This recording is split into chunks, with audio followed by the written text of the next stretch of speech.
Hello दोस्तों, आपका स्वागत है सनपंच ट्राइमैक्स 5.5 किलोवाट की वीडियो सीरीज़ में। आज हम आपके सामने फ़ोल्ट सीरीज़ शुरू करने जा रहे हैं।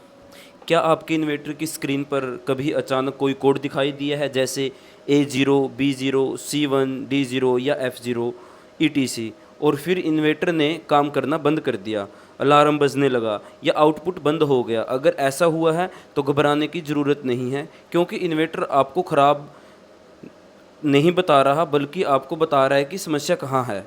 और इसी वजह से आज हम शुरू करने हैं एक नई series, inverter fault code explain series, जहां हम एक एक फॉल्ट को डिटेल में समझेंगे, उसका कारण क्या है, वह क्यों आता है, उसे ठीक कैसे करना है और भविष्य में उससे कैसे बचना है। लेकिन उससे पहले सबसे ज़रूरी बात समझते हैं, फॉल्ट कोड क्या होता है। हाइब्रिड इन्वर्टर के अंदर सैकड़ों पैरामीटर लगातार मॉनिटर होते रहते हैं। Battery voltage, solar voltage, load current, temperature, grid supply and internal circuit, ये सब आप डिस्प्ले में मॉनिटर कर सकते हैं। जैसे ही कोई वैल्यू सेफ लिमिट से बाहर जाती है, इन्वर्टर तुरंत प्रोटेक्शन मोड एक्टिवेट करता है और एलसीडी पर फॉल्ट दिखा देता है। यानी फॉल्ट कोड कोई प्रॉब्लम नहीं है, बल्कि प्रॉब्लम की पहचान है। यह इन्वर्टर की सेफ्टी लैंग्वेज है। फॉल्ट कोड्स को कैसे समझें? इस इन्वर्टर में फॉल्ट्स को अलग अलग ग्रुप में डिवाइड किया गया है, ताकि तुरंत पता चल सके कि समस्या किस सेक्शन में है। दोस्तों, जो हमारा इन्वर्टर है उसके लेफ़्ट सेक्शन में क्यूआर कोड दिया गया है साइड में। उस क्यूआर कोड को स्कैन करने के बाद आप हमारे यूज़र मैनुअल पीडीएफ पे चले जाएंगे और उसके पेज नंबर 31 पर आपको अलग अलग फॉल्ट कोड दिखाई देंगे। दोस्तों, इसमें कई ग्रुप है, जैसे group A, group B, group C, group D, group E, F, G. तो दोस्तों, अब एक एक करके हम इन ग्रुप की जानकारी लेंगे कि ये फॉल्ट में जो ग्रुप में डिवाइड किया गया है इनका मतलब क्या है।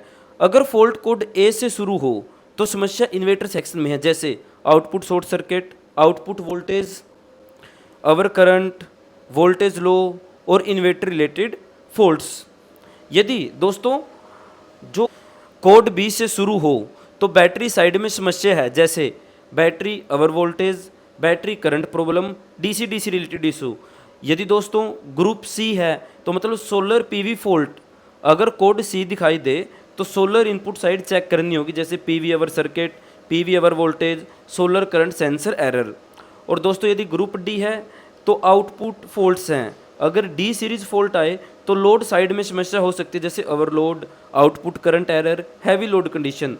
यदि दोस्तों ग्रुप ही है पैरेलल सिस्टम फॉल्ट, यदि मल्टीपल इन्वर्टर पैरेलल में लगे हैं तो कम्युनिकेशन इश्यूज ई सीरीज में दिखाई देते हैं, जैसे host data loss, battery type mismatch, firmware mismatch.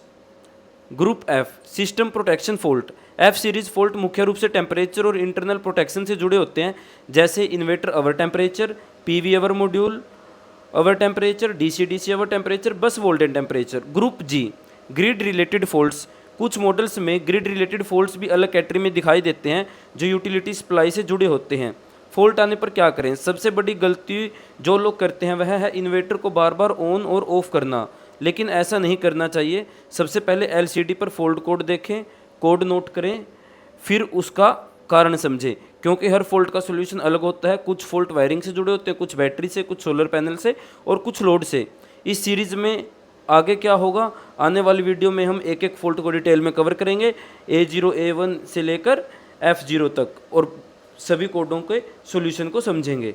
आज की वीडियो में इतना ही, धन्यवाद।